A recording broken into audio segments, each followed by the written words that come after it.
Hi friends, இன்றைக்கி நம்ம MK விலாக்ஸில் hair க்ரோத்துக்கு help பண்ணுற ஒரு பொடி தான் செய்ய போகிறோம். வாங்க எப்படி செய்யலான்னு பார்க்கலாம். அதுக்கு ஃபஸ்ட்டு ஒரு கடாயில் பூண்டு கருவேப்பிலை சேர்த்து நல்லா வறுத்து எடுத்துக்கோங்க. அதே பேனில் உளுந்தும் சேர்த்து வறுத்து எடுத்துக்கோங்க.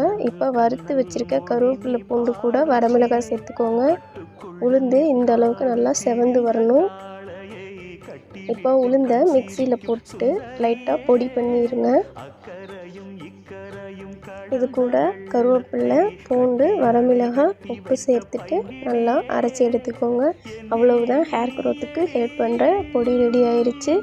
இதை நீங்கள் சூடான சாதத்தில் நல்லெண்ணெய் ஊற்றி இந்த பொடியை தூவி சாப்பிடுங்க. ரொம்பவே டேஸ்டியாக இருக்கும். இந்த மாதிரி வீடியோஸ் பார்க்குறதுக்கு எம்கே விலாக்ஸை சப்ஸ்கிரைப் பண்ணிக்கோங்க. Thank you bye all.